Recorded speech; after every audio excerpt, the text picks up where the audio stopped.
दुख को स्वीकार करना दुख से उबरने का पहला कदम। जीवन एक सफर है जिसमें सुख दुख, सफलता सफलता और उतार चढ़ाव का आना स्वाभाविक है। लेकिन जब दुख हमारे जीवन में दस्तक देता है तो अक्सर हम इसे स्वीकार करने से कतराते हैं। हम इसे नकारते हैं, उसे भागने की कोशिश करते हैं या उसे दूसरों पर थोपने लगते हैं। परंतु सच्चाई यह है कि दुख को स्वीकार करना ही उस दुख से उबरने की पहली और सबसे महत्वपूर्ण प्रक्रिया है। इस विचार को स्पष्ट करने के लिए एक प्रेरणादायक कहानी प्रस्तुत है। राम की यात्रा, दुख को स्वीकारने की ताकत। राम एक साधारण युवक था जो एक छोटे से गांव में रहता था। उसकी दुनिया, उसकी पत्नी सिया और उसका छोटा सा परिवार था। उसकी जिंदगी खुशहाल थी। लेकिन एक दिन अचानक आई एक दुर्घटना ने सब कुछ बदल दिया। एक सड़क हादसे में सिया का निधन हो गया। राम की दुनिया जैसे उजड़ गई। उसे लगा कि अब उसके जीवन का कोई अर्थ नहीं बचा है। वह गहरे दुख में डूब गया। उसने अपने दोस्तों और परिवार से दूरी बना ली। वह रोज खुद से सवाल करता कि क्यों मेरे साथ ऐसा हुआ। दुख से भागने की कोशिश। राम ने खुद को काम में डुबो लिया। उसने दिन रात मेहनत करनी शुरू कर दी ताकि वह अपने खालीपन को भर सके। लेकिन दुख का सामना किए बिना उससे भागना असंभव था। रात को जब वह अकेला होता तो सिया की यादें उसे और भी ज्यादा सताने लगतीं। उसका स्वास्थ्य खराब होने लगा और वह मानसिक रूप से भी कमजोर महसूस करने लगा। एक संत से मुलाकात। एक दिन राम अपने गांव के पास एक मंदिर गया। वहां उसकी मुलाकात एक वृद्ध संत से हुई। संत ने राम के चेहरे पर छिपे दुख को भांप लिया और उससे पूछा, बेटा, तुम इतने परेशान क्यों हो?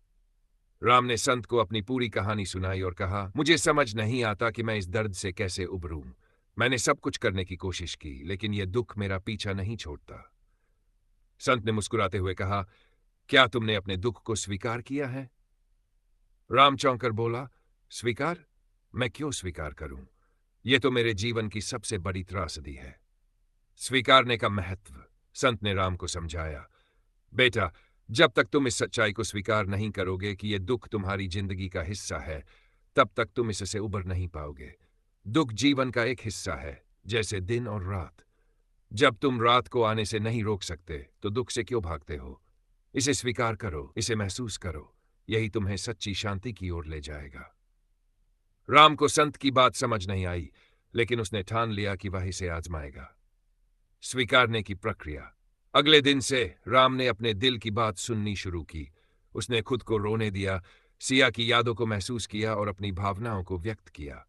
वह उन बातों को याद करता जो उसे खुशी देती थी और उन पलों को भी स्वीकार करता जो उसे तकलीफ पहुंचाते थे। धीरे धीरे राम ने महसूस किया कि सिया की यादें उसे दुखी तो करती थीं, लेकिन वे उसे ताकत भी देती थी। उसने अपने दुख को दबाने के बजाय उसे अपनी ताकत बना लिया। दुख से उबरने का सफर। समय के साथ राम ने अपनी जिंदगी में छोटे छोटे बदलाव किए।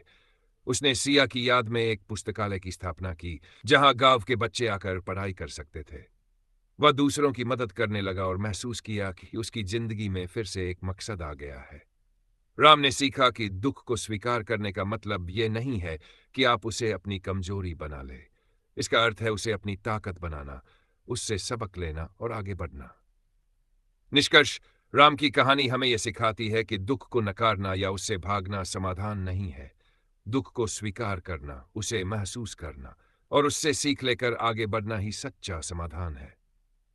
जीवन में चाहे कितने भी बड़े दुख क्यों ना आए, हमें यह समझना चाहिए कि वे हमें तोड़ने के लिए नहीं, बल्कि हमें और मजबूत बनाने के लिए आते हैं। दुख को स्वीकार करना उस सफर की शुरुआत है जो हमें सच्ची खुशी और आत्मिक शांति की ओर ले जाता है। यह याद रखें, दुख जीवन का एक अध्याय है, पूरी किताब नहीं।